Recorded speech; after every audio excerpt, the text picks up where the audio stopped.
Welcome to the PoP. Welcome to the PoP. On the Warner Bros. Sports Network. With your hosts, genefitzmagic, James Woody, Nigel Down, and caleebpinkett. The PoP.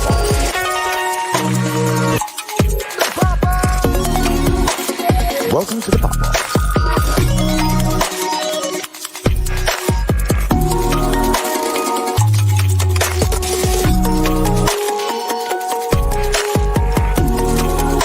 Welcome to the PoP.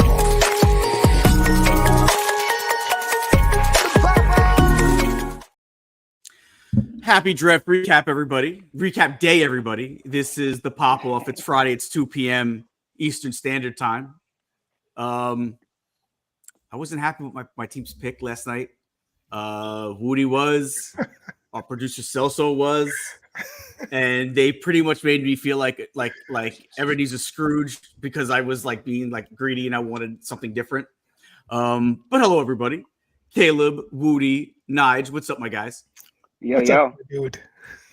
So I know Nige was happy. Nige was excited. Woody was excited. Caleb, what were your thoughts on your pick? I mean, I think Quinyon is cool. Like, he seems like he's a good corner. You know what I mean? It's like we gonna see, But I'm hoping that he is because we definitely need it. So if he's good, he'll make an immediate impact, which is what we need. Which is what my draft pick won't do, but the draft pick I wanted to would have done. What up, Jonathan? I don't know about that because I think Bowers would have been one saved sack off of Aaron's Achilles changes everything. You know what I'm saying? That's an immediate impact. The hit that he doesn't take, that you won't even recognize, is an immediate impact. But that's what I'm gonna say. But the sack that we don't know that happens doesn't really happen. It's like a tree falling in the woods. When you hear it, you know what I'm saying? Like, guys, welcome to the PoP off for the philosophy edition. Wait, listen, Nige, I get why you guys wanted to go offensive line. If I was in your position, I would be so happy. I'd be so happy. But Woody, we're trying to put together playmakers for our 40-plus quarterback. You didn't want Bowers? Like, if they would have drafted Bowers, would you have been okay with it? Obviously. What do you mean? Clearly somebody didn't look at my Instagram story. I mean, Bowers is a tremendous talent, but how could you be upset?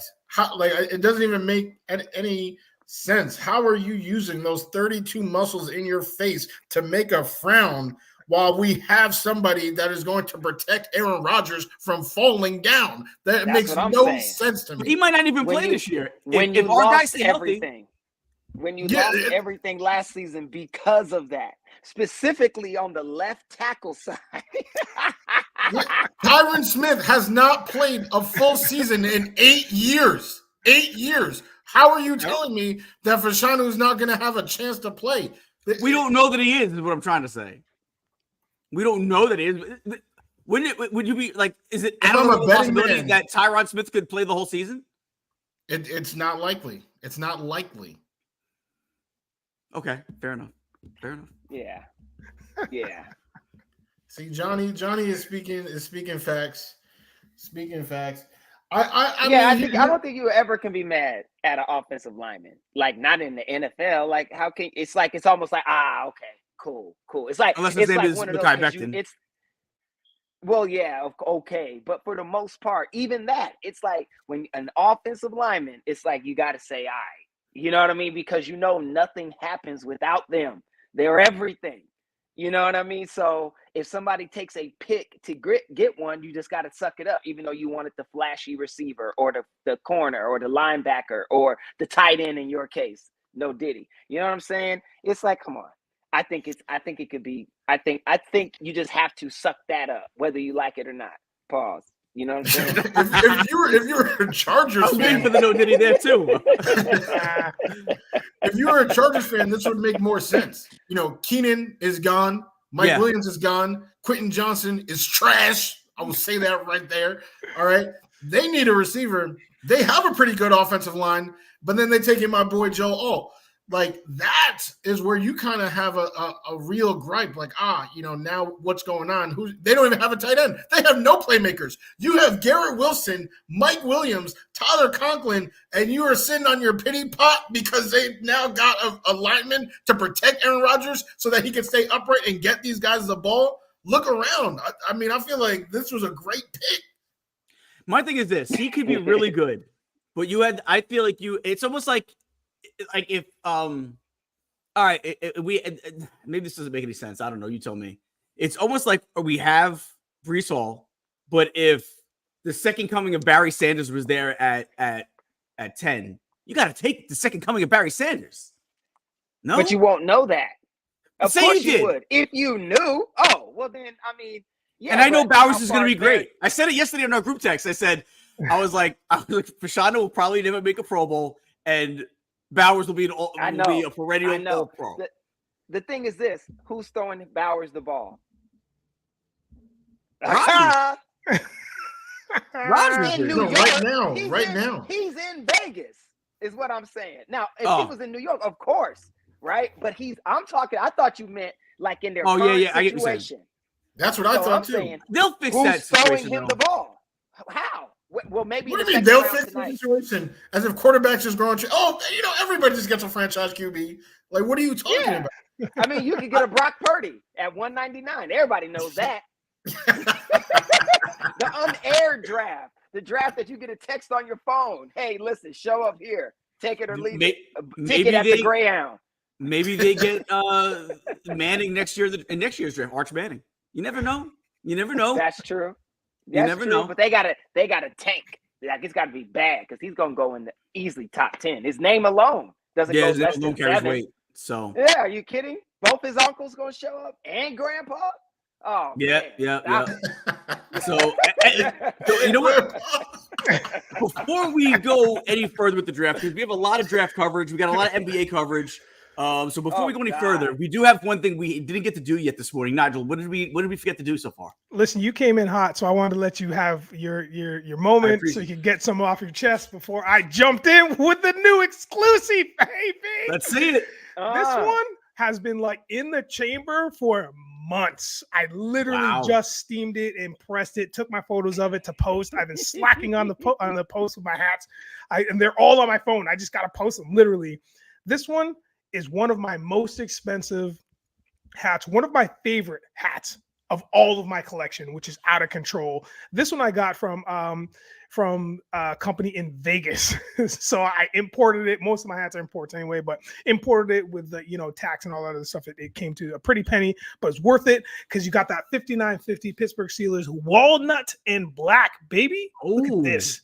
Walnut. I wasn't sure if that was going to work, but then I saw it online. I was like, I got to do it. And this was the last one. Look at that 80th season patch. Look at that. Like the yellow just like pops right off of there. You know what I mean? You have the nice NFL shield and it's not too big and it's not too small. You know what I mean? Like it's just clean enough. And then you have that tone on tone. Look at that brown New Era flag. A black brim, but you got the under visor, which is nice and gray, and then you got the black guts on inside. And forgot to mention the yellow button. Are you kidding me, yo? Are you kidding me? Yo, this hat is a flex. And so I'm only wearing this one on like top days. Like top days. So this is its debut. After that, I don't know when it'll show up. Maybe on the days I know we're gonna win the game, I'll wear this. We'll see. So now Vegas, not only are they known for having great hats, they're also known for having a great tight end. Yes. Yeah. And which is, you know what, man? I wrote in the chat, I like and dislike that fact that the Raiders picked him up. I like the idea of it because that just means that they're committing to not being where they were last season. And they really want to propel this because everything just went to shit last year for them. Like they came in with so much gusto, had to trade some pieces to kind of get some other stuff back. So I do like what they're doing there. I just feel bad because I want him to succeed. I want that young man to succeed so bad. And I don't know if that's the place where it's going to happen out the gate. Well, I'll just say this. I'm going to put I gotta put respect on my boy Gardner Minshew's name. I forgot that's Totally quarterback, and I love Gardner. Oh, I forgot they went there. You're right. He's not the best, all right. But you know what? He's a dog. He gonna get out there and play. He plays with heart. Everything, right? He's like Baker. He's similar to Baker, except Baker is a little bit more skilled, only by a little bit. But I'm a big Gardner Minshew fan, and I think Gardner's going to get him the ball a lot. And let me tell you something. I also got to put some respect on Mr. Pierce's name. Antonio Pierce is no joke, man. Like, he came in and changed that team around in like 8 games. You know what I mean? Like, he came in like half season. It's like, come on, man. It's like, I think it won't be as bleak for him for Bowers as it looked. And that's why I had to take that back and make that, because I acted like there was nobody, and I forgot my boy Gardner is out there. You know, Gardner lives in a trailer home in Florida. You know what I mean? He really? Yes, man. He lives in a trailer home. He ain't got no home. He got a trailer house. He could just drive to Vegas and park it on the side of the road. Madden style. You know how much money he's saving? He makes millions of dollars at minimum. You know, my God, just put the tailgates before the game. What? Come on, man. He got the handlebar mustache. I mean, it's like, come on, you can't be mad at that dude. Wears the bandana. Like, I just like him. You know what I mean? I can't even front. So I think it's going to be good.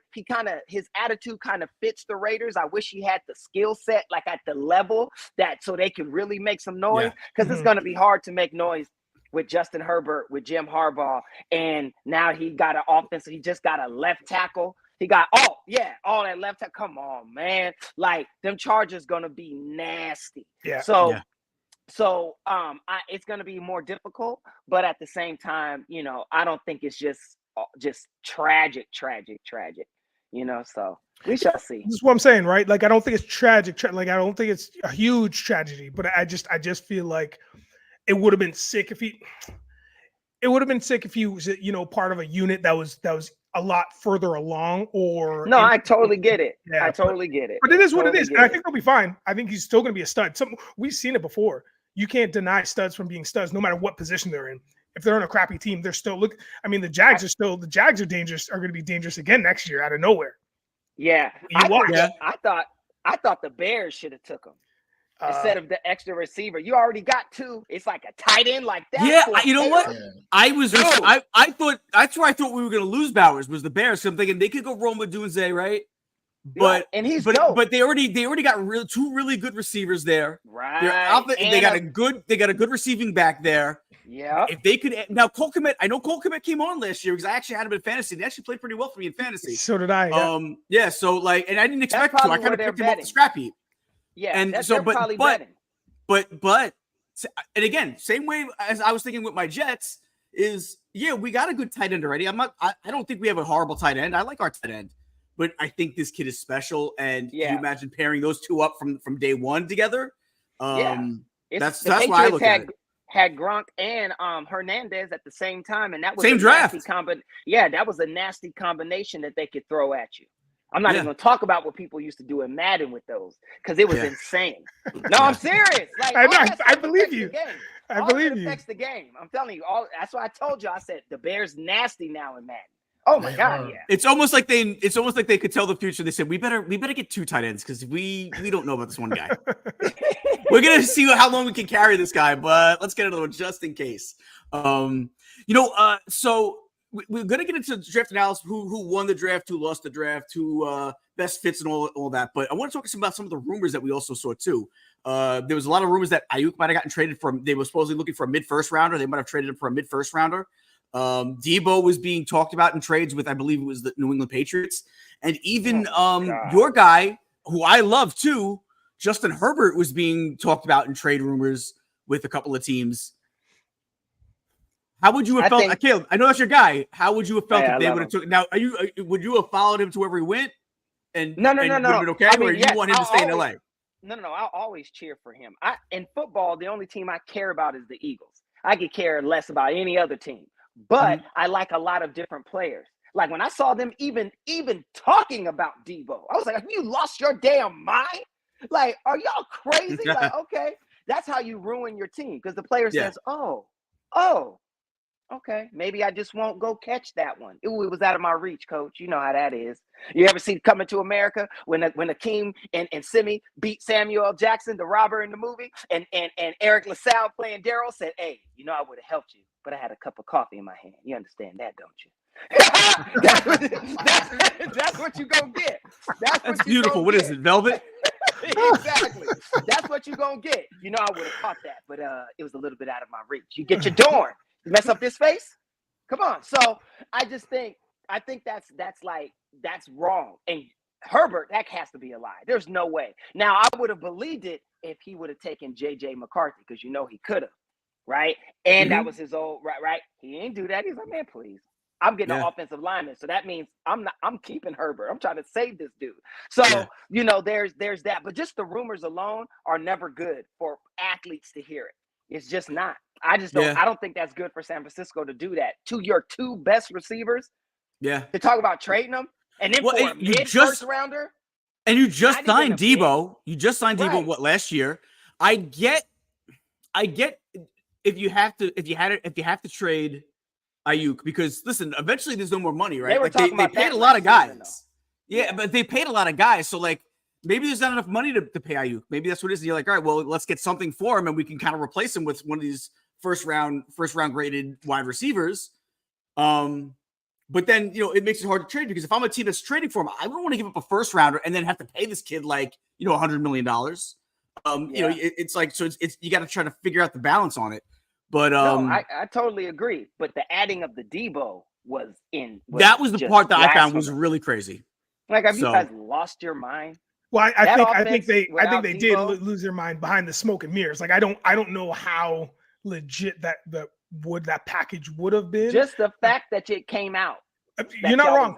Yeah, I mean, you're not wrong. Yeah. You're not wrong. But I think it might have been one of those things just to see what kind of conversations they can entice, what kind of things could potentially happen. Probably. But I don't think it would have. That's ludicrous. That's ludicrous. But I'll tell you what, though, Debo scares me because he never plays a full season. He's always banged up, and it's because the type of receiver he is. They let him run the ball out of the backfield a lot. They do everything. He takes hits. They make him do everything. But that's what I'm saying, and that's why, which is why he got that contract, right? Like, he got that contract because he's a Swiss Army knife. But at the end of the day, you're risking serious injury with this guy, or at least not the same longevity of his career that you would have gotten before. And so it's kind of like, you know, you kind of got to grin and bear it a little bit. No, I agree with you on Ayuk. Like, Ayuk is fine. Like, if you're gonna move him, I was just talking about the deep. He's only getting better too. That are the heart and soul. Like Debo's the heart and soul of that offense. When he wasn't there, they were terrible. Yeah, they had Christian. They had everybody, but sometimes it's just that thing in here. You know, Purdy looked really normal. Right. Purdy look Purdy normal in that instant. But I'm just gonna say, it's like certain players, you just can't remove things. There's a spirit of a team. Yeah. And I think Debo holds that. When he's in there, they play different. He's a leader. You know what I mean? Yeah. Well, I think it's just, and I don't know how vocal he is, but I think it's the way he plays, how he does things. It's just, he plays like it's rough. Mm-hmm. You know what I mean? Yeah. Like it inspires you. It's like having a tough homeboy. You feel tough when you're with him, and less when you're not. Yeah, no, I get it. If Mike Tyson was your homie, you'd be like, yeah, and let somebody else say something. Come on. As you hide behind him again. So you know what? So let's talk about. Yeah. Hey Mike, they tripping. So let's talk about who won the draft last night. If we had to pick one team that won the draft, or one player, give me who won the draft. It could be a player, it could be a team, it could be a GM. Who won the draft last night? Woody. I feel like the obvious answer is anyone affiliated with the Chicago Bears organization. So I'm not going to say that answer. I'll let somebody else speak on it and explain why they ran away with it.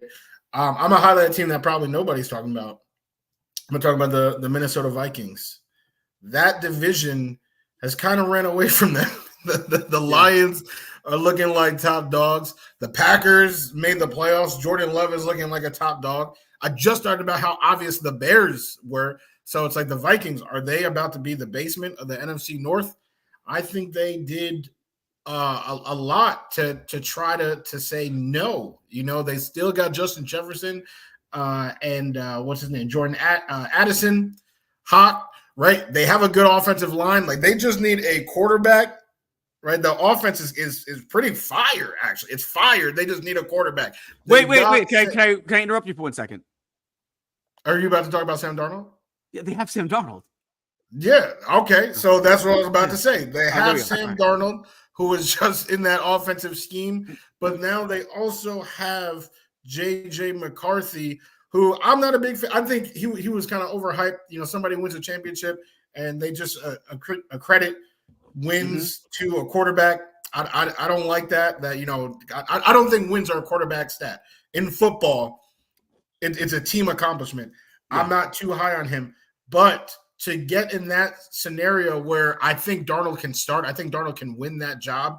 And O'Connell's offense is a Shanahan tree offense. That is one of the easiest offenses for a quarterback to get acclimated with those elite weapons. And then they trade back into the first round to secure Dallas Turner, a guy who on every mock draft was a top 10 talent, but he was just slipping and sliding all through that draft board until the Vikings got up and replaced Danielle Hunter, who was their sack god that now is about to terrorize Trevor Lawrence and the guys in the AFC South because he's a Texan now. So I think they really did a lot to ensure the future of their pass rush and their quarterback attack, and nobody's talking about them because every other team in the division, you know, is just making louder moves. See, that's the thing, though. I don't think JJ McCarthy is an answer either. I think Sam wins that if it's a fair fight in the preseason. I think that's where I think Sam wins it. But because of where they drafted him, I'm afraid that there's going to be this pressure to start JJ just because they drafted him so high. They didn't draft him in the second or third round. They didn't draft, you know what I'm saying? They didn't draft him even at the end of the first round. They drafted him right in the beginning of the first round. I love the Dallas Turner pick. That's the other guy who I thought maybe the Bears, when the Bears were up, I thought they were either taking Bowers or Turner. I thought Turner would have been the first guy defensively off the board. But I don't see JJ as an answer in Minnesota. I just don't. I mean, maybe the dome helps them out a little bit. You know, a lot of quarterbacks play better when they're in a dome. I just don't see JJ as the answer, though. He's in a very favorable situation. Sometimes, you know, situations make people look better or worse than what they truly are.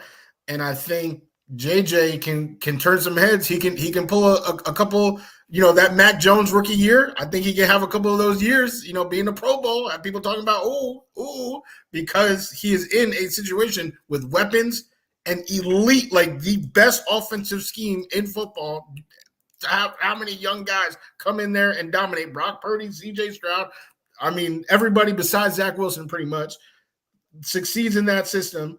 And then now they're securing the defense as well. I think it's a pretty hard situation to be bad in. Okay. Caleb, who do you think won the draft? You know what? That's it's the obvious, of course, like Woody said, was the Bears. And here's the thing. It will depend, and it's so crazy because it's going to depend on who actually becomes that thing. So what I mean is this: the Broncos could have won if they got Bo Nix and he becomes the guy, right? Yeah. Same thing with Penix in Atlanta. And one thing I heard that Raheem said, because I was like, what are you doing? You just gave Kurt $100 million and you're drafting a quarterback at 8? Like, I'm sure there's other places you guys could have got people. And Raheem said it. He said, well, we're taking the Packers model because it seemed to work for them. So what he meant was they drafted Jordan Love high, pissed Aaron off, but put him underneath Aaron for 2, 3, 4, I think it was 4 actually. But just say for the sake of argument, 3. And he learned what he needed to learn, and now he's shining, right? So they're thinking they can do the same thing with Kurt. We gave you $100 million, train him, right? Let him work with you in that. And I think to Woody's point about Minnesota. Now, I agree with Eugene. There might be pressure, but then again, it may not be. because they got a strong offense already. Sam Darnold can operate in that offense. He already played with San Francisco last year. He understands that kind of scheme. It's easier, but he's a vet, and he can train JJ. You don't have to be Tom Brady to train another quarterback to learn, right? You could just learn from them how they do things, advice, all of that. And JJ could turn into something great with those weapons. Minnesota's going to have to break the bank to keep Jefferson, but they are. That's going to happen. The wide receiver market is completely different now. We can talk about that later, but oh my God, changes everything. So I think it's all going to depend on who really becomes that. On paper, it's the Bears. You got a top 10 receiver and the number one quarterback on paper, right? The reason why the defensive players dropped is because NFL is banning defense. You can't play defense no more. So now the defensive players are less valuable. The only thing that's not is a cornerback. But even then, it's still like, right? It's the other players, which is why that happens. So again, I'm going to say in this, I would say maybe San Diego wins because they got and he only allowed 2 sacks in 2 seasons. That's all I'm gonna say. If he takes that to the NFL, Lord have mercy. And they said he's 6'8" in 3 quarters, 360 something pounds. Like, damn. That is a big dude. You know what I mean? And he's young, he only like what, 21, like 20 years old, 21 at the most. Lord have mercy, Jesus. It's like, and his dad was an offensive lineman. See, that kind of stuff matters. It's why Marvin Harrison Jr. is so good. His dad is a Hall of Famer. Hall of Famer, no doubt, like one of the greatest who ever played, and he was little. He wasn't tall and super fast. He just had hands of glue, right? He knows how to play that. And that's his boy who's bigger and faster than him. You think he's not there? That's how he got so good, is that you got a dad like that. So I think, those types of things, when you got a dad that's been there and done it, I just think there's rules, and there's an advantage there, especially when you have the talent to take what they teach you and implement it. So, who we shall see. I hope for Herbert it's them and Harbaugh, who I'm rooting. Yeah. First I want to say yes, in conjunction with what Caleb's saying in terms of, how the rules have changed around defenses. Not only that, but we got to also look at the team that needed quarterbacks. There was a lot of teams that just needed quarterbacks. And there just happened to be a draft where the quarterbacks coming out looked promising, not for the immediate future, not for maybe next season specifically, but at least for the immediate future. So these teams had to pick them up. These teams being Chicago, Washington, the Patriots. Who else need one? Who else I'm getting? The Falcons. Broncos. Yeah, Broncos, right. And so I want to put that out there too. It just happened to be a pretty decent draft for QBs, and the teams needed them bad. So with that being said, I forget what section we're on right now, what segment, but who won the draft? Oh yeah, who won the draft, right? Okay. So I'm gonna when everybody zags, you know your boy, I'm gonna zag. And my zag here is that it's not Chicago, because Chicago still has to put up $2 billion to build this new domed stadium that they want to put up. That's like south of Soldier Field. I mean, listen, man, that's a lot of money that these taxpayers got to pay, and all these fans and all these things to make this happen. So if this new squad that they have, that looks amazing. Bleacher Report everybody's photoshopping now. So like they're putting these new heads on these wicked, like on the Chicago jerseys and stuff, and everybody looking like, it looks flashy, looks amazing. But y'all got to produce. So y'all got to produce. So, I mean, yes, it could be Chicago, but also could not be Chicago. But I think one of my, and I was so stoked about this because I brought this to you guys last week, and Caleb just started to touch on it, and I was like biting my lip, which is the Marvin Harrison grab. I mean, we knew it was going to happen, but when you see it happen, when you hear him call, you're like, oh, this is nice. This is nice. I literally was like, do I have do I have a Arizona hat? Do I need one? Do I need one right now? Because I am so pro receiver, and we talked about this. Maybe we'll get into it later about the receiver cash cow that's happening, the cash boom that's going on with NFL receivers and how much bank they want. But like, I think this Murray to Harrison Jr. is going to be lights out, as long as, again, the O-line protects. Murray is proven that he just needs weapons. He needs people that are going to catch the ball, and then now it just opens up the field for him to run more. He can just do his thing, but he just was in such a weird space that it wasn't working out for him. Nothing was really clicking.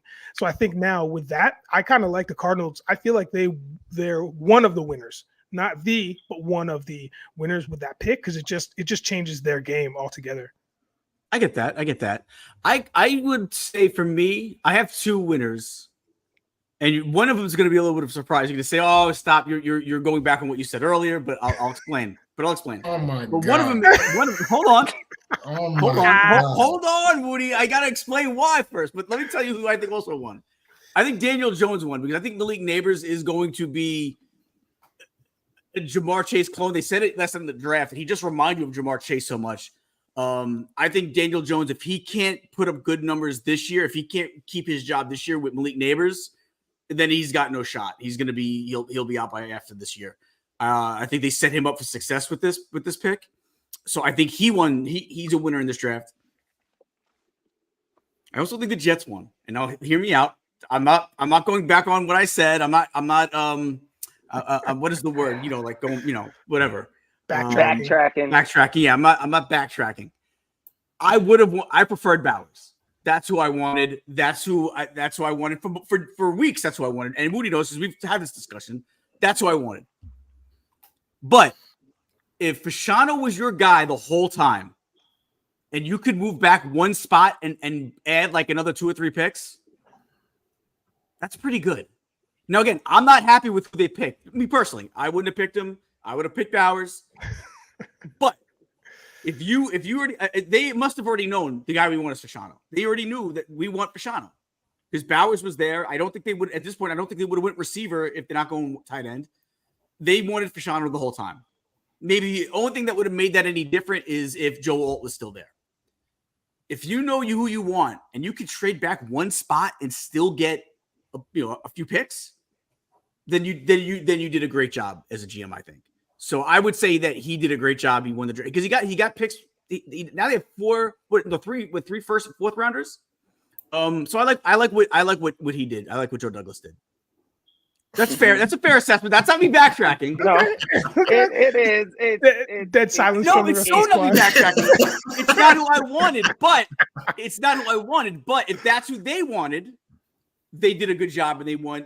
They did a good job in what they wanted to do, and they were still able to get their guy with moving back, and they got some more picks. Okay. That's all I'm saying. All right. That's all. All right. All right. I also say there was one more winner. Sorry, one more winner of the draft. Good. And shout out to who is VR Diesel, because I was going to make a comment on this and I completely forgot. The city of Detroit won the draft. Yeah, they packed it out. It was electric to watch. Like I think I might have sent an article to you guys or a picture to you guys. Like just the amount of people that showed out was wild, and the energy. They were there from 2 hours before. Like it was crazy. And I think that's a city that just loves to show out and loves to just like be a host. And they just lost their goddamn minds. And everybody that showed up too, there was moments though where I was like, are some of these people just extras? And then they just put jerseys on, because when they showed, they would say, the Dolphins are up next. And they would show the Dolphins fan. It was like a Trump rally. Yeah, it was like 7 people, all the whitest of the whites. And they were just like wearing jerseys and jackets and hats. But it almost looked like they just went shopping and picked them up at the store. Like everything was just like too clean. And then just seeing other teams, you're like, this is a little weird. Are you guys even in Detroit? Like it's just very weird. But it was I thought that was very funny. But the overall Detroit was just great. It's great. Listen, I miss it being in New York City though. And maybe I'm biased because I'm from New York, but I miss it being in New York City. There was something special about them having it every year in New York City to me. Yeah, right. I get that. Yeah, fair. Well, I'll definitely say this. You could think Chicago won or not, but Caleb is in a very precarious situation because they expect him now. Yeah. He don't Yeah. get Yeah. he don't Yes. get no he don't get to follow and learn and get his feet wet. Ain't no feet wetting. Bite your mouthpiece. That's a You tough in there that's a now. tough fan what? base. Yep. Of course. Of You know, course, they're not. that's I wouldn't say Justin I Fields. wouldn't say they're a Philly fan base, but they're a tough fan base. They're a top five No. fan base. No. The only reason why they're not as bad as Phillies because they ain't won nothing since '85, right? so it's different. But trust me, he's whether it's the fan base or not, it's just the pressure that will come because because of what that is. Like he's going to be called out, and unfair to him, he's going to get compared to a guy in Texas named C.J. Stroud. Yep. And they're going to say, look what he was able to do. I'm telling you, it's a tragedy. With lesser receivers. Is that unfair though? I mean, the boy has Keenan Allen, DJ Moore. Now Roma Tuesday, Cole Kmet, DeAndre Swift. The NFL is a different beast, and he's lucky that the rules have changed, so the defense ain't gonna be on him as tough. But still, it's just a different level. It's just a different level of pressure. It's a different any interception, fumble, misread. Like I'm telling you, it's like by week 3, if he ain't producing, yeah, you want. You're right. You're right. Who they gonna turn to then? They already let Justin go. At least in Atlanta, you know, Penix is behind. And he can always be like, well, you know, if that been me, I'd have made that pass. He'd be like, Uncle Rico. You know what I'm saying? But it's just, I feel so, that's my only thing with Caleb. I feel that. And I think it's the same for Jaden Daniels. Because you ain't heard it from me, but he better get with LeBron and find that Balco, do something. Because I'm telling you, that little frame. That little frame, he up there looking like me, talking about I'm going to the league.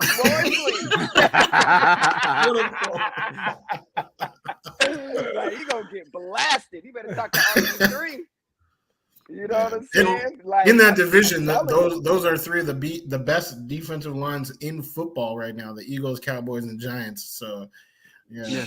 I mean, they don't even need to hip tackle. I mean, they just got body. Nah. Like he is slight of frame to say the least. So I don't know, man. I'm praying for the best. Well, I got in my loss category. I got I know they explained why they did it. I still think it wasn't a great pick because I think they could have added to this team and fixed this and added. You know, there's other things they need to fix. Is the Atlanta Falcons. I get the rationale behind taking Penix, like especially when they say we want to build a culture like the Packers do. But you could have fixed other spots on your team, and if the guy wasn't there for you, and you know, I got to think they wanted Penix from day one anyway. But trade down and maybe get more picks. Do you know what I mean? Like, I just don't get They're it. not like, trying to win now because you think the goal is. But they have win. a team to win now. That was why they got Kirk Cousins. They got receivers. They got backs. They got tight ends. They got a decent line. They should have used that pick for the defensive end of the ball. But look what happened last year, though. Like last season, none of that happened. They had all those pieces. Arthur Smith was pretty bad, and I feel bad because I think he's your guy now. But yeah, I think you're right. So thanks for the reminder. No, I'm saying, but what I'm saying is that with those pieces, Bichon and all those other pieces that they had last year, it didn't come together, right? So I think what's going on, and again, I'm not disputing what you're saying, Gene. I'm not disputing that at all. I'm just like laying out some of the facts. Is like you gotta, and Caleb is right. It's the future, man, because Cousins, we don't know how he's gonna play now coming back from injury. Like we don't know how that's gonna land. So and that's a bet. So I think what Falcons did, I think they actually had to change their game plan a lot faster than they originally thought. I think this is all precaution. Like, hey man, just in case, because whatever quarterback is going to fall in our lap at this point, we need to pick them up because we need to make sure that we have some kind of a backup, some kind of a plan because he might come in sooner. He might even come in sooner this season than a year or two. Because Cousins can go. I think he can be a free agent after this year, right? After the season. No, he just signed a 4-year. Oh, right. I think there's an option after 2. I believe. Is there an option after 2? Yeah, it was something like that. So, but all I'm saying is that I know that it was a short term where he can bounce or whatever can happen, and then year 3, they have him for 2 definite. Okay. Yeah, and then Penix can come in. So I mean, I think it's just a band-aid just in case, or just like a safety net. But here's the thing: you knew already when you signed him to the huge contract that you signed him to, he already had that injury. So why are you giving this man a huge contract? They don't want him to win. They want him to train Penix. They already knew. But we don't know if he can train we don't know if he can train a quarterback yet. No, who's the guy the Jets had that was just a quarterback trainer? Woody, I'm blanking on his name. The blonde guy, Josh McCown. They had him on that team because they wanted him to train the young guys because he was like that Cosmo Pro. He wasn't a great player. He just was someone that was good with the younger players. We don't know if Cousins is that though. Did you see the Netflix documentary quarterback? He seemed like a pretty nice dude. Yeah dude. I know. Listen, he was teaching me. I get I'm the quarterback of the Toronto Argonauts in the CFL right now. Yeah. But that was also an edited documentary. We don't really know. Like that wasn't, and you gave him $100 million to I don't know. I just feel like either the pick was a bad pick or the signing was a bad signing, but it can't be. They both can't be winning. We're gonna find out. Yeah, we are. Yeah, we damn sure. I agree. I feel like they both, like, in conjunction. It's not really a great setup that they have. I agree with that, but I cannot say that the Falcons are losers for picking Penix because it's very possible that in 5 years we're saying that Penix is the best quarterback from this class. So I think it's very interesting. It's very odd. But I won't say that they're losers. I will say that this team is a loser though. Coming into the draft, their top receiver is Curtis Samuel, who's actually not a bad receiver, but he's just not a top 2, right? You don't want him as one of your top 2 receivers, but he's number 1 for the Buffalo Bills. They had a pick. They could have picked somebody. And they said, you know what, Chiefs, we know you guys keep ending our season. We know that we have a heated rivalry. Everyone keep calling our quarterback Josh Patrick Mahomes' son. They keep saying that. He can't get past the Chiefs. So you know what?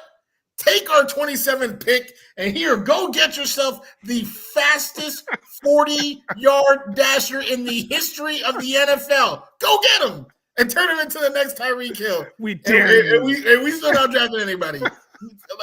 And they traded down again. They traded down to 32, and then they traded out of the first altogether to give that pick to the Panthers, who also picked a receiver.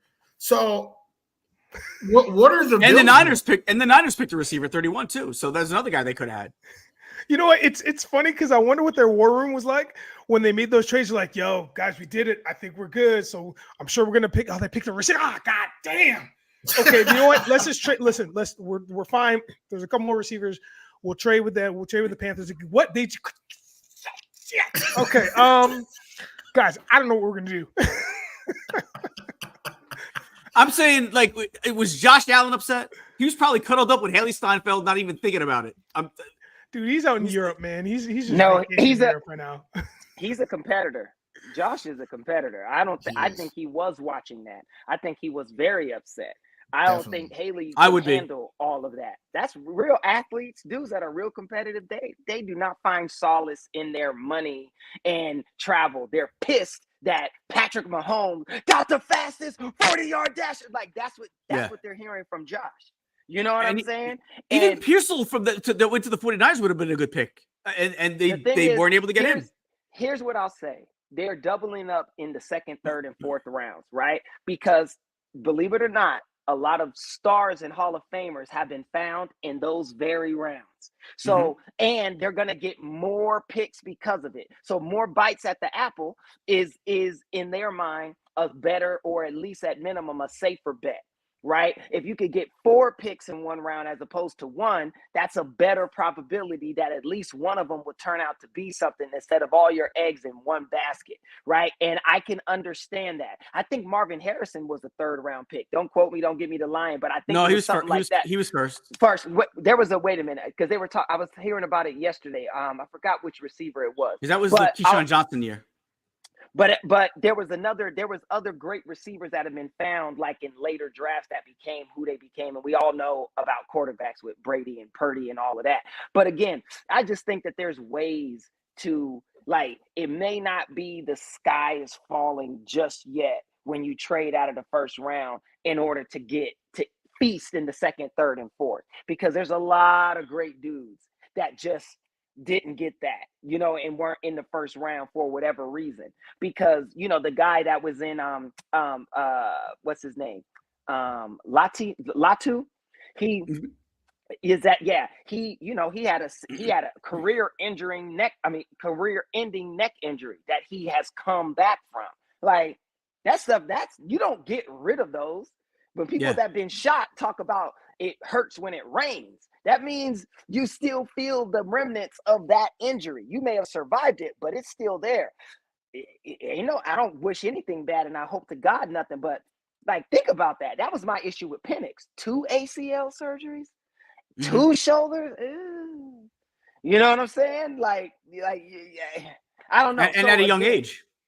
Yeah, so it's like we'll see. So I'm not gonna just kill the Bills, but I understand the frustration that could come forward if you're a part of the Bills Mafia, and the joy that comes from you two guys. I'm here seeing that. You know what I mean? So yeah. I think when it comes to the Bills too, it's that thing where they were so damn close for 2-3 seasons. Yeah, like they were so close, man, to going to the show, and I think that's what the frustration is. If I was it's almost like they gave up. They're like, all right, we're not. It's like they gave up. You want to know what'll be really bad? Let the Texans beat the Bills in the playoffs next season in a wild card. They're going to be a better team next year. I got to get a Texans hat now too. And Stephon over there showboating. You know what I mean? Feeling good with CJ throwing him the ball. I'm telling you, that'll be a tragedy. Because I don't care nobody say. I love Josh Allen. I think Josh Allen is a dog. I pick him on my team any day as a quarterback. He was available, I would absolutely take him and not bat a freaking eye.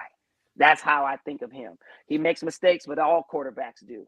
But he's better than not. I bet you what, y'all would have been happy had the Jets traded Zach Wilson and got Josh. Y'all would have been like, what? Or Sam Darnold. That was the Sam Darnold year. I literally would have tattooed. I would have tattooed that jersey on my back. it's Josh Allen. Yeah. I mean, so yeah, there's that. But anyway. That's all I gotta say about that. Nige, what do you got? We're talking the worst, right? Yeah. I don't know, man. Who lost the draft? Pretty much. I don't know. I think the I don't know, to be honest with you, because I don't know if anybody really like it. When we're talking about like the Bills, just because of the situation they're in, for me, It feels like. Not that they lost again, but it's just like it's just a disappointing draft for them. I feel like so far though, we've only had round 1, so which we got to make sure we're clear.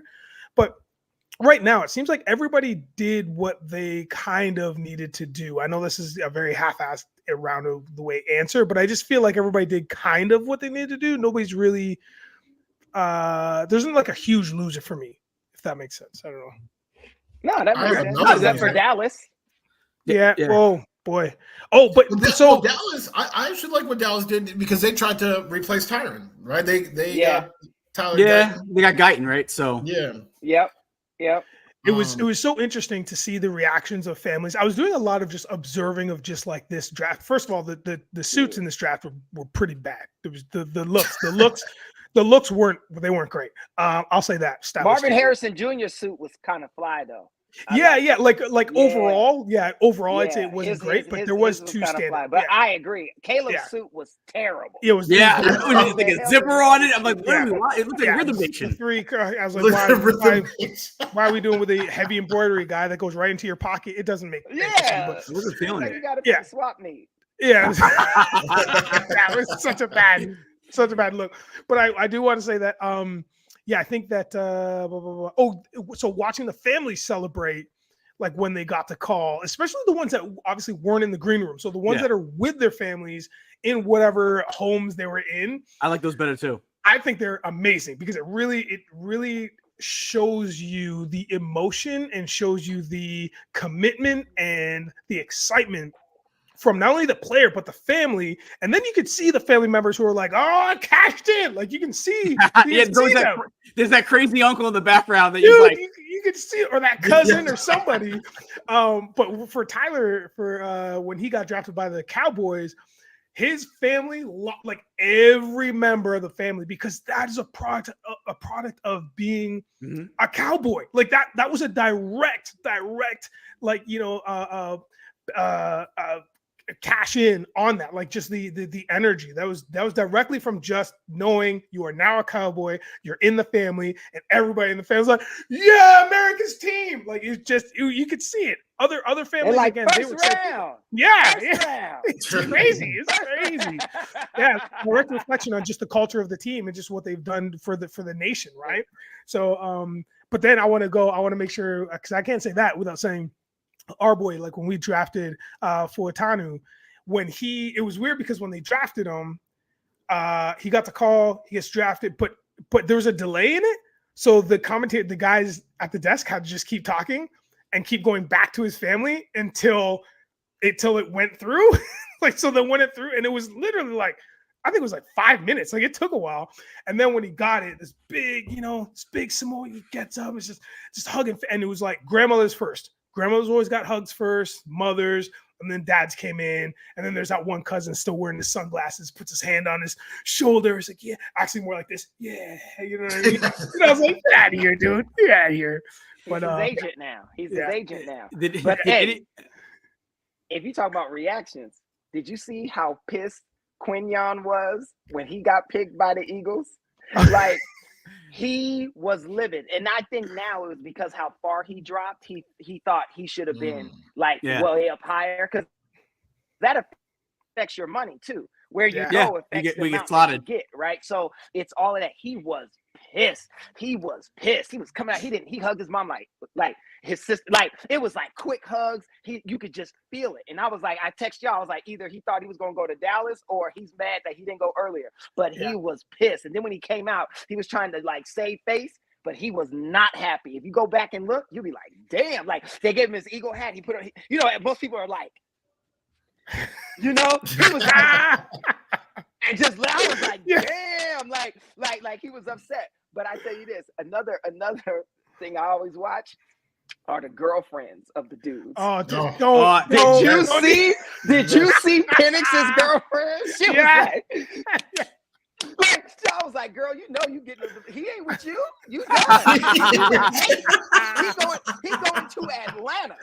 It's a wrap. Magic City. What? Yeah. He'd be like, girl, you saw Harlem Nights? Remember Richie Aprio? Hey, honey, put your mother on. Hey, honey, it's daddy. Put your mother on the phone. Hey, Barbara, it's Richie. I'm never coming home. Take care. That's what's going to happen. Yo, did you see Fashano's mom give the girlfriend the stiff arm on the couch? Oh, when Fashano got the call, she was trying to congratulate her boyfriend, and all she could do was get like an arm over to like kind of like tap his knee. She was like, because they was like, girl, listen, you are not. Keep this white girl out of here. Oh, so funny, man. They were like, because we know what it's for. We know what you're here for. We know what you're here for. Yeah. Nah, ain't happening. So, but it's funny. All that stuff. Nothing is better than CeeDee Lamb's girlfriend when he got drafted. I don't remember what happened when he got drafted. Snatched the phone out of her hand. Yo. I don't remember that. CD is getting text, right? He's on his phone. Old girl is they was doing the Beyonce meme when Beyonce was looking over Jay-Z's shoulder at his phone. Homegirl was all up in it, and CD snatched it and was like, hey, back up. Like, we not. He literally getting like the Matumbo, like, yeah. He was like, I was like, she's done. And I had never seen her since. So I'm sure he was like, look here. There's always that. Brown. He gave her to Nino Brown. Remember Nino poured the liquor, cancel this chick, and poured the liquor all over her and walked out? Yeah, that's what CD did. He was like, we're done. Looking at my phone. You crazy.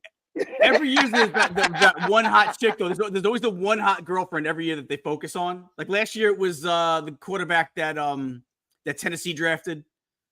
Will Levis. Will Levis had the. That's his ex. They broke up that night. They broke up. Oh, did they really? Yeah, she wasn't a part of when he actually got drafted, and they showed him in the house. She wasn't there. That's amazing. The next day? Say no. Yeah, she was not there the next day. Day 2? You think I'm gonna be around for day 2? Day 2 money? No. She was out. Is there anyone like that this year? I didn't really see anybody special. Maybe I missed it. No, there's nothing like that. There's nothing like that. Was too crazy this year. A few years ago, we had the hot mom with Zach, former Jet quarterback Zach Wilson. Oh, yeah. Yeah, no. She was the MVP that year. Yeah, I didn't see anybody special this year. So there's gonna be a lot of ex-girlfriends made last night. Yeah. So, all right. So, what was the biggest surprise of the draft in this first round so far? I mean, it was clearly Penix. Penix going at 8. Yeah, what do you mean? Yeah. I gotta ask the question. What do you mean? I gotta ask the question, Woody. Oh, sorry. You know what's in there. You make it sound like I'm an idiot. Like, why would you even ask that, dummy? No, it's in our script. I didn't ask it. I'm waiting for worst fit. It's a graphic. You guys have to talk about it. Yeah. I'm patiently waiting for worst fit. We didn't do best fit, right? Let's do best fit. Let's do best fit. Best fit. Oh, is it me? Because I think we all know that. Yeah, the Penix was probably the biggest surprise of that draft. So best fit. Best fit. I already talked about it very, very briefly. The Kansas City Chiefs. I mean, these guys. People clown them for getting rid of Tyreek Hill. Oh, that's the end of that. And they have actually won 100% of the Super Bowls since getting rid of Tyreek. 100. There has not been a Super Bowl that they didn't win. Just getting rid of Tyreek Hill, top 3 receiver Tyreek Hill. Now they trade up to get a receiver. The media kind of hypes up the 40-yard dash a little too much. Fastest in the history of the NFL. Well, guess what? Who had that record? Anyone want to show me a John Ross NFL highlight tape? Right. Yep. He's retired now. So, yeah, exactly. That's what I'm saying. Yeah, he retired last. These speed demons. Being a speed demon doesn't really mean too much to me, but being a speed demon coached by Andy Reid and having Patrick Mahomes as your quarterback, the biggest arm in the league, you got Hollywood Brown to kind of learn, the nuances of the position from. That looks like the best possible play. If I'm Xavier Worthy, if I'm Mr. Worthy, his dad, that is the number one place I would want him to go, and that's where he is. I think that fits like a glove. R.I.P. to Orenthal James Simpson. But, it's the exact opposite of what happened in that courtroom. This fits perfectly. Xavier Worthy to the Chiefs. I agree. That's dope. What do you think, Nudge? Shockingly, I actually think it's Drake May. Drake May is his name? To the Patriots. Yeah. He I think looks it's Drake May. Yeah, I feel like not only, and I sent the image to you guys because they were sending like pics of especially like Washington and different teams that had drafted quarterbacks first in whatever round and whatnot. And the Patriots are just notoriously picking just white guys that look like your next door neighbor named Ted. Like they're all very generic. Serial killers. Yeah, but then serial killers, all super generic. You you go over there because their wife is making apple pie or whatever, like very white picket fence. But I feel like that might be it, man, because he's gonna go into a system and everybody's gonna support him. Like the Patriots have support. No matter if it's your fans, if it's the coaches, and I think coming from USC, and he's got a very cool. I don't know if it's cool. He's got a good background, a good athletic background. His dad was a player at UNC, I believe. Was a quarterback there. His brother was on a national team, a national championship. What sport was it? Softball team. I think it was basketball. His brother Luke won the NCAA championship. It was sorry. Yes, that's right. Yes. Sorry. Yes. And so he's just got a lot of he's got some good genes, and I think underneath the Patriots umbrella, I think he's going to do well, man. I think he's going to do really well. And again, they've got weapons over there. It's just they had nobody to throw them the ball, right? So It might be. I'm not going to say they're not going to go back to fruition, but it's they're coming. Here's what I will say. I normally agree with you, and I think what made my inclination to agree was that I'm still stuck in the past 20 years. It's been one way. It's new now. Yeah. There's that Patriot support, all that stuff. I don't know. Sure. Yeah. Who's this coach? Who's Mayo as a coach that's going to create that? Bill created that support that you're referring to. Sure. Bill, everything that you're talking about came from Belichick. Man, he's gone now, right? So we got to see what this new team is going to be, because Chicago had a way when Phil Jackson and Michael Jordan was there. Then what happened? The Lakers had a way. Now they're getting swept twice in a row. You know what I mean? It's like, hey man, the they have a screaming child as their best player. Yeah. Oh Lord, have mercy. We haven't talked about that. I know we haven't talked about but that. But you know we what, can Caleb, go whenever Gene's ready. We can talk about that. But Caleb, you're not wrong. You're right. Everything that's been established there has been because of Belichick. Yeah, 100%. I think I'm either living the past or thinking that that'll residue will like trickle down still, like, or maybe there's some fumes and stuff. I think they want that residue gone. Yeah, that's the issue with Belichick, is that I think they want it like out, like they fumigating, they using Lysol. You know what I mean? Like they trying to get rid of it, which I don't think is a good thing, right? But that's what they want to do. So we're going to see what happens, how much the Patriot way has changed, and I'll represent with your boys in Philly. I mean, in Pittsburgh, Mike Tomlin has a culture. When Mike leaves, it ain't gonna be the same. Nope. Well, when Cowher left and like Tomlin came in, like it was definitely, luckily, because they were the same type of dude. I was just gonna say the transition was smooth because the mentality was still the same, so it wasn't that bumpy. I knew that, So it's so luckily that worked out. So we're gonna have to see again. There's just a lot of variables, so I can't wait to see what happens with Mayo and that crew. But yeah, absolutely. I actually think the best fit is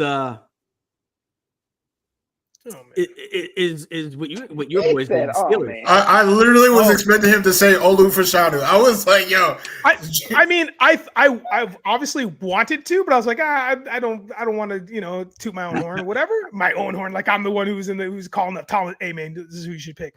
But I do know 100% that's a fantastic fit. Like everything's trending upwards, because my reservation is because you guys know how I feel about Fields. You know how I feel about Russell, man. I'm not sure. Like and it's so hard for me to be like on board completely. I was messaging one of my boys who's in Chicago. He's a Bears fan, obviously. And like, he's like, yeah, man, Fields will be good. You guys will be all right. I'm like, I hope so. I hope so. My thing is, I hope so. But we did have one of the best fits immediately for our O-line. Like we definitely needed. It's going to be night and day. Hopefully that's the idea. Yeah. The thing is, go ahead. No. I was gonna say I like that Steeler pick, and the other pick I like that I think fits what they do best is the Pearsall pick for the 49ers. I thought that was a really great pick because it does give them some leverage with Ayuk, especially if he comes out and he plays well in camp and he plays well in practice. I think he's going to fit that offense to a T. Yeah, I don't see that. I agree with that. So, what else do we want to talk about with this draft, guys? Anything else that sticks out in our mind? Well, I was just going to take some time because we said best fit. I just want to talk about the worst fit. What was your worst fit? And I know I actually already said it in the group chat, but now I'm gonna say it to the masses that are worried about Brock Bowers being an all-pro. I do like Gardner Minshew. I think we all kind of forgot that he was there. I do like Gardner Minshew. But Brock Bowers, Michael Mayer was literally the number one tight end prospect last year. Yeah. That is who they drafted, right? Now they have that Gronk, Aaron Hernandez duo, if you will. So right away, even if they're both succeeding, Bowers' ceiling is capped. It's capped. It's not raised by that. It's capped. But I don't trust the offense. I mean, what we saw so far from Antonio Pierce was a ground and pound. It was a run-heavy offense through Josh Jacobs, who now plays for the Green Bay Packers. I triple dog dare any of you to tell me who is now the RB1 for the Raiders. I promise you, it is somebody that if they walked in your house, you would call the cops because you wouldn't know who they were. It's nobody. Yeah. It's nobody.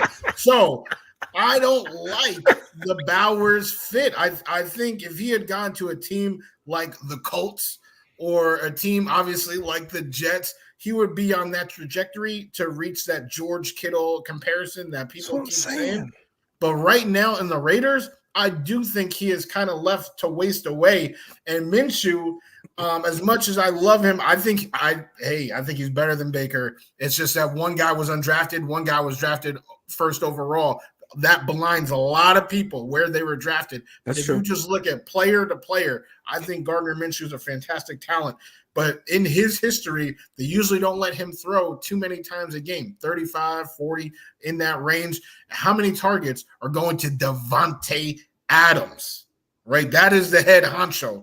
That is the boss, El Jefe, if you will, is Devontae.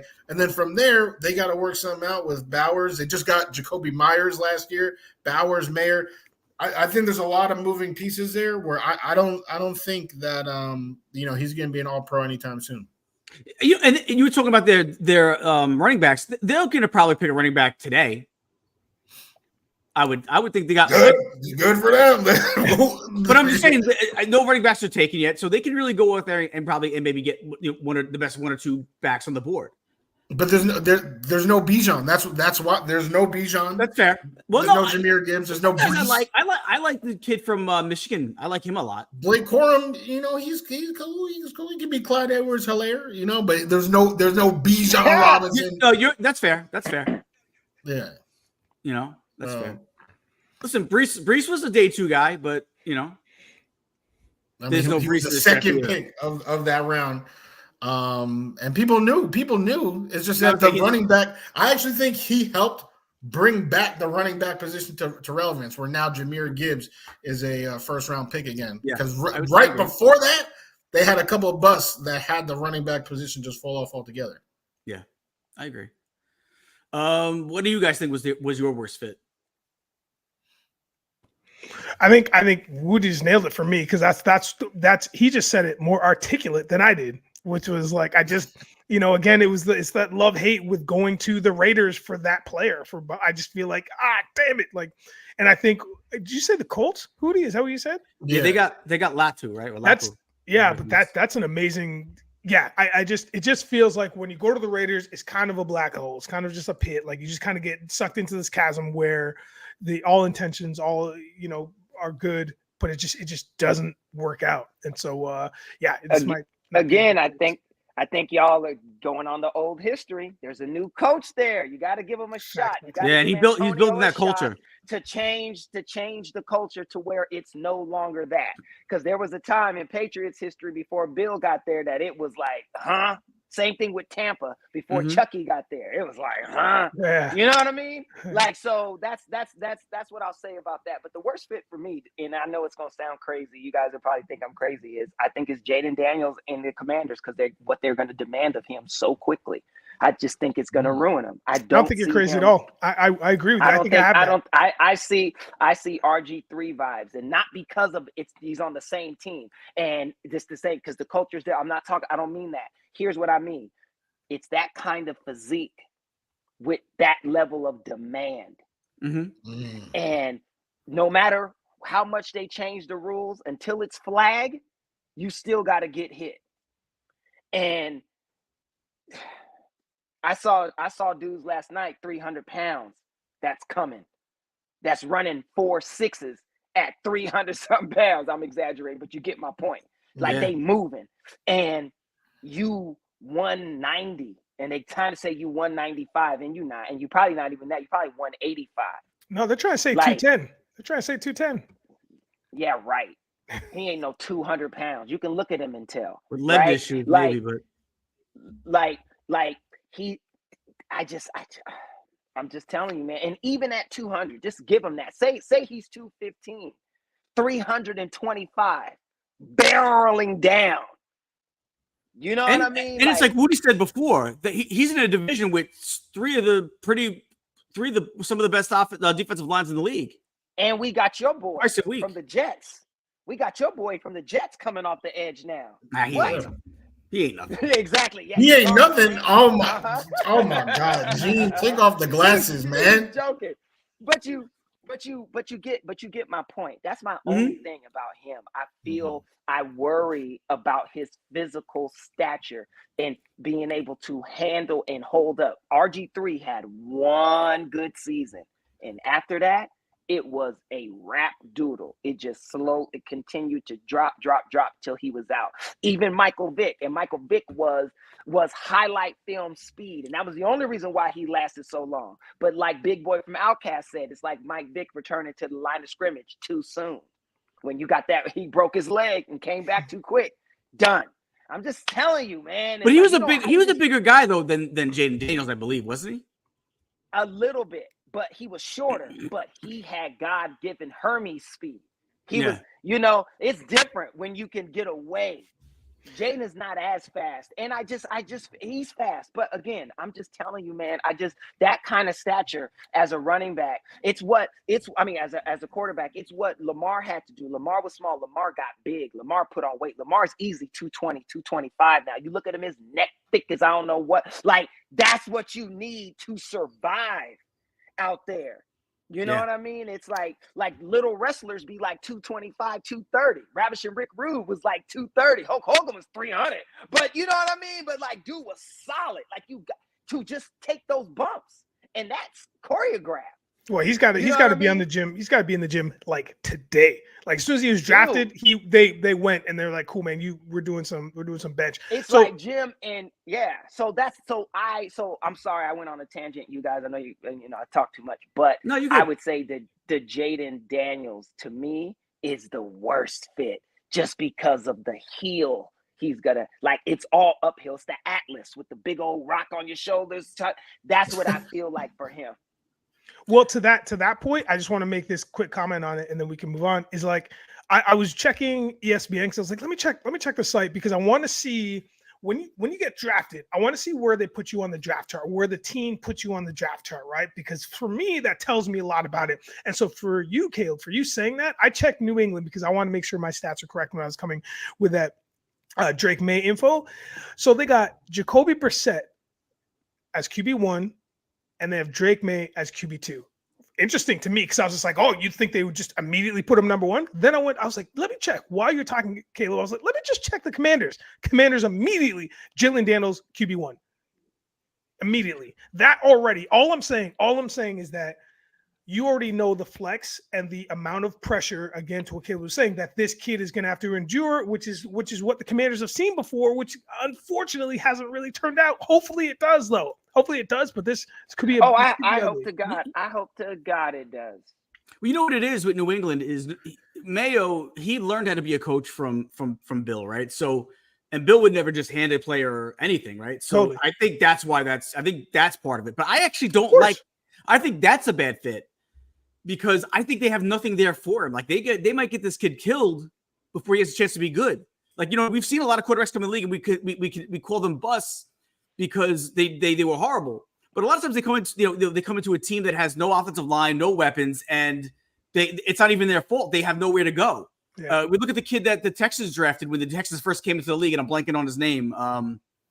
That the Texans drafted? Oh. Yeah, when they first David Carr? David Carr, yes. Oh, David Carr got killed. He had no chance to be a good quarterback because I think he broke a record for most being sacked the most. He had no weapons down there until I think a couple years later they finally got Andre Johnson, but then it was already a wrap on David Carr. So a lot of times you see these guys get drafted and they really might have been able to produce on other teams on other rosters, but because of where they got drafted, we consider them a bust because they didn't do anything, but it really might have been where they were drafted. No development, no weapons, no line. It's probably the reason why the Jets haven't been able to have a good quarterback out of the draft out of all these years. They drafted how many quarterbacks in the last 20 years? And you know what? We haven't been able to develop them. They've always come into place with maybe not that. Sanchez had some weapons, but what did we do? After year one, we got rid of some of his weapons. We got rid of some of his offensive line, and you saw him degress. So I'm scared for Drake May. I don't know if that was the perfect fit for him, to be honest with you. So that's my take on that. He has a line. He definitely has a line. He just don't. He doesn't decent. Have weapons. No weapons. But all right. So I do want to switch to the NBA, but I do want to talk real quick about something that just came out this week too. Is Reggie Bush got his Heisman back? Mm-hmm. Are we all on board with that? Do we think that he deserved to have it back? Of course, Absolutely. He should have never gotten it taken away. I totally agree with that. Absolutely never should have been taken. I get he broke a rule, but come on, man. It had nothing to do with his playing. It had nothing to do with what he did on the field. Maybe if there's a way that you could have fined him, which I guess you can't, but maybe you could now. But now it doesn't even matter because they get money, so that stuff's a thing of the past. That's why I think it back. I was about to say I think that's why he got it back because it's it didn't matter anymore. He broke a rule that's not even a rule anymore. So we all think he should have gotten it back. Nigel too. Yeah, 1,000%. Yeah, absolutely. You guys are echoing exactly what my sentiments. I just want to make sure I get this quote right because he just told the Athletic in 2020, and this is when the introduction of NIL happened. He said, "Unfortunately, in this country, we're very reactive. We're not proactive." And it's just like that's what happened. Like the hammer came down so hard and so fast on him and made him like such a martyr. Like it was wild. You could barely even grasp the concept of it before it was 3 years down the road already. Like it was just so wild that actually maybe the opposite. It was so wild. You're like, really? We're doing this? But yeah. So I'm glad. I'm glad that he got it back. The reason was because of who he was to the NCAA, right? It was who he was the player. So when the player is caught breaking the rule, you have to put the hammer down. He didn't have a translator. Had he had a translator, like my boy in the Dodgers, then he would have got off. Oh, honey, don't Tony try to act like that wasn't him. Oh, I don't know how he got $4 million from my account. That it said my iPhone sent him. Oh, I can't even read English. I don't know how that went. He fooled me. We just got a news update from Celso, our producer. Cowboys near reunion with Zeke Elliott. Oh well, that. Thank you. You guys are the best. You guys never let me down. I so love that. Yes. I mean, he's pretty much washed. But I wouldn't have minded him on the Jets as a an RB2. They need him. They're trying to make him. I want Kareem Hunt as so in all caps, no one cares. Yeah, I mean, I'm asleep on that news. I can't believe the Cowboys were so. I mean, they had such great running backs for how long? Yeah, and now they're rolling in with they should get Blake Corum, who's still not great, but that's it's who do you like better, him or the Notre Dame kid? No, I like Corum. Okay, I like Corum. Yeah, I mean because King Henry, Derrick Henry was like, I was expected to be a Cowboy. Like they didn't even call me. Like they didn't. They fumbled so bad, and there were so many good running backs this offseason. Like it's kind of crazy. A lot of players moved this year. Yeah. Aaron Jones, Stephon, Aaron Jones, Josh Jacobs. They could have caught one of these studs. They lost one of their own guys. Tony Pollard out here about to run behind J.C. Latham and with the Titans. So, I mean, all right, go get Zeke. Okay. Have fun with that. Bye. So, NBA playoffs, guys. Oh, wait. Sorry. Hold on 1 second. Oh. We gotta.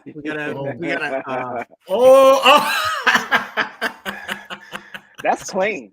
Yeah, so this is the first time I think I've done it with y'all before. You know what I mean? The hat switch. This is a Hat Club exclusive. One of my favorite retailers. There you go. We got that nice navy blue. We got that rainbow in the back. You have the white mountains and stuff. Yeah. Look at this patch though. 25 years. Look at that. 25th anniversary patch on the side. Yep. And this snapback, my dudes, Mitchell snapback, and this isn't white. This is a light gray kind of thing, and then just nothing. Plus, there's nothing on the side. Check out the undervisor though, nice little blue. Yeah, yeah. This is fresh too. I wore 2 fresh lids for you guys. I had this one just sitting being curved on the floor right there. Go Nugs. Did anybody, and shout out to Presty because he talked about it from the channel earlier, where with that what Embiid did to Mitchell yesterday, or Mitchell Robinson. We surprised there was no ejection. I mean, like, he basically grabbed his leg and tripped him. If it was Draymond Green, he would have been suspended for the series. Like, because he's a repeated offender. But at the end of the day, the foul is the foul, right? What happened is what happened. It should have been some type of consequences for Embiid on that. Yeah, I mean, I agree. They didn't. I'm sure the league is going to do something because you can't do those things because you could get really injured. Embiid should know. As much injured as he is all the time, he would have been devastated if somebody grabbed his leg. Well, Mitchell left in a boot. He left the stadium in a boot. He's hurt. Yeah, that's just, that's bad. So I agree that I'm sure the league will do something and that should have been done. But Draymond, it's different with him. Once you're a repeated offender, anything you do is just overlooked. Or not overlooked, double look. Oh, yeah, it's double. Double down. Yeah. It's going to be over exaggerated. So, there's that. But go ahead. What's your take on so far where we're at? Because we only got like 10 minutes left. Because I know we got to get out of here at 3:30 today. So what's your take on where we're at so far? We spent so much time on the draft. NFL. Here's what I'm gonna say. That let me tell you something. Tell us. Okay, this is my own thing. I've never heard of another GOAT because there's different GOATs. Everybody has different GOATs. I'm not even gonna say like the one, but what NBA GOAT in the history of the NBA have you ever heard of losing to the same team 11 times in a row without winning a single game? The Pistons used to beat Jordan. Yeah, but Mike would win at least one. He would go for 63 and the Bulls would get one, right? I saw AI go for 40 plus. He got one against Kobe and the Lakers. The Lakers won all the next 4, but he got one. I've seen Dr. J lose to Larry Bird. He got one. I've seen Magic Johnson lose. He got more than one. I saw Isaiah Thomas. I mean, you can go through Tim Duncan, anybody. Kenny Skywalker, who used to play for the Knicks. Sprewell, they got one. I mean, damn. You know what I'm saying? And this dude is supposed to be the GOAT, the guy. And you can't beat one team just once. I'm not expecting you to win a series. I'm not expecting you to do nothing. But, I mean, not even a single game. And how about this? You're up by double digits in all of them. It's almost as if they say, okay, y'all ready? Okay, let's go. That was good. That was funny. That was good. That was cute. You know what I mean? That was cute. That was a nice little dunk. I like that. All right, let's start playing. And it's a wrap. So it's very hard for me. I don't understand how the LeBron lovers talk about this dude as like he's supposed to be how can you be a great who beat Kobe 11 times in a row without Kobe winning once? Like, it's never happened. You can't name me a star. It's never happened. Not even when there was only 8 teams and all the black players were on the Celtics. At least once. You know what I'm saying? It's like it's never happened. Jerry West won at least one game against those unbeatable Celtics. You know what I'm saying? So it's laughable to me. I don't want to hear, he doesn't have help. Yes, you do. You got AD. Yeah, he's got tons of help. AD's averaging like 30 and 15. I don't want to hear. That's right. I don't want to hear none of that. It's ridiculous. And all this GOAT talk has to stop, or at least recognize that it ain't what you think. Because there ain't no way it should be like this. You know the Nuggets logo, because that's the old logo that Nigel's wearing. But the new one is the two the axis, right? Axis, yeah. They should put 2 brooms in there. Somebody will. And wear that to troll the Lakers, because that's exactly what's about to happen. Come Saturday night, they're gonna sweep those dudes on their own floor for the 2nd season in a row. Yeah, That's all I gotta say. Goat. It's choke. They call him. Shannon Sharp calls him Goat James. I say it's choke James. That's what you got to call him, choke James. Because no matter what, it's up to you. It's on you. When you're the star, it's on you. It doesn't matter. Doesn't matter what the team does. It's on you. Quarterback loses. Oh, he dropped the pass. He dropped it. Yeah, but Josh, you lost. That's what happens. It don't matter that Stephon dropped the ball on the sideline. Oh, if it was a fifth, we'd all be drunk. It's that type of thing. It's your fault when you're the star. So, that's all I'm gonna say. It ain't never happened to my GOAT, MJ23. He may not have won every series, but he damn sure won one game. That's a fact. Yep. that was definitely a pop-up. No, I mean it's definitely a fact. That's what I was trying to tell you guys. I feel like I can't remember who it was. I'm not gonna start pulling receipts, but I know somebody was talking about that series, talking about it's gonna be 6 games, 7 games. I did. I said it was 6. Because I was trying to give it. I was like, there's no way they can just get swept, and that was me. I will admit that. I said 6. I said the Lakers. I actually said it. I said LeBron will get at least 2. Him and AD, they got to get at least 2. I was horribly wrong. Horribly wrong. Like, damn, and I'm trying to give them respect. I'm not even a LeBron fan like that. And I'm trying to give them respect. Like, I got to respect the talent. I don't have to like you to not know that to respect you. Yeah. Right? Yeah. Come on. It's like damn. And this, I can't believe it. Like, it's insane to me. You know what I mean? Like, Embiid got one on one leg with 50 points. He grabbing legs, trying to break the ankles. He doing everything he can. I thought I saw him try to bite Brunson. Anything to win a game. You know what I'm saying? Just one. Like, you gotta pull out all the stops. So listen, it's just a true testament of the teams. Like, I think we're all on board when we said the series would go higher. Ultimately, I was thinking 5 games. Did you? I think I said 6. I think I said 6 too. Yeah, but listen, man, it's every game that I've watched, and I've gone to bed because it's a late game, so I've gone to bed when it's like third quarter-ish, and I could not stay up. Every game, to your point, Gil, they've come back. The Nuggets have come back and handedly too. Like, it's just a slow burn, and that's what they did last season too, man. It was a slow burn. They just have endurance. They know how to play the game. They don't sweat it. They don't freak out. They just play the game, and you can see the other teams panic because things aren't working. And we saw it in football last season too. When you start to panic, then everything goes wrong. And that's what happened with the 49ers, why they didn't win the Super Bowl, because they started to panic because Mahomes just kind of took control and everybody just kind of was on the same page. That's what the Nuggets are doing. They're just trying to glide through this, finish them off, smash them in the mouth, get game 4, sweep it, get some rest, and then take on whoever comes out of the rest of the thing, because it's a mess. Over the West is just, it's wild. The Clippers, Mavs, interesting. But yeah. Yeah. What do you think about the playoffs so far? I mean, the Nuggets have been they're so deep. I just forget how deep they are. Like, Aaron Gordon had 29 points. Yeah, and they lost some players this offseason. So yeah, but I'm just saying, like, they still, like, they have 4 guys, and they still are, who can get 30 points at any given night, and not every team can say that. Actually, almost no team can say that. You know, the Knicks can't say that. You know, there's so many teams that can't say that, but they are doing it. I mean, I like the big 3 in the West. I like Minnesota. What Minnesota's done to Phoenix, they just keep, KD's legacy just keeps falling and falling and falling.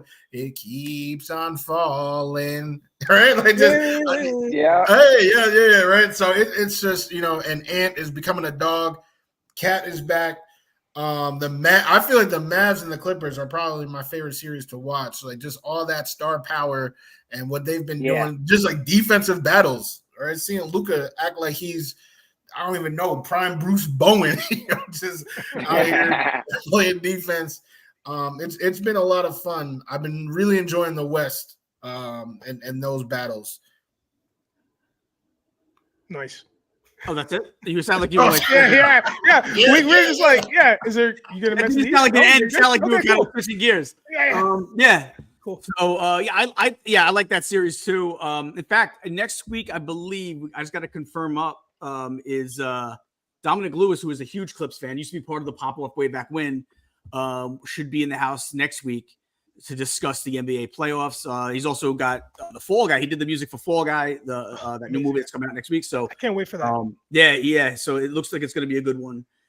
With what's that guy's name? That pretty boy. What's his name again? You're talking about Stop Mr. it. Ryan Gosling. Ryan Gosling, Canadian boy. Ryan Gosling. To call him to do him like that, a pretty boy is disrespectful. Ryan can I don't mean it in a disrespectful way. But he's a good-looking guy. I know what you mean. But maybe I didn't mean it disrespectful. Yeah, a little bit. I mean, it's clear. I was thinking about it. Clear. That's pretty clear. But he's Like- a tremendous actor. Listen, you got he was great in Barbie. Like, would you call Brad Pitt when you talk about Brad Pitt? Do you say, "Oh, that pretty boy, Brad Pitt," right? Even Brad though he's quote unquote pretty, but Brad Pitt is a phenomenal actor. Leo, phenomenal actor. You don't talk about their looks. Fair You know enough. what I mean? Fair enough. I just never think heard they got nobody to- say, "Oh, that pretty boy Tom Cruise." Even though Tom used to be the man No, back that's then. that's because they always say that guy who's running in all his movies. What's that guy's name who runs in all his movies? So Fall Guy comes out next week, I believe, and we will have Dominic Lewis in the house hopefully next week to talk some clips and some of the rest of the NBA playoffs. So stay tuned for that. Otherwise, guys, enjoy draft night. Draft night 2. And have a great weekend. And we'll, I'm watching the games. I'm not watching the draft tonight. I'll be flipping back and forth. I don't care. I'm watching.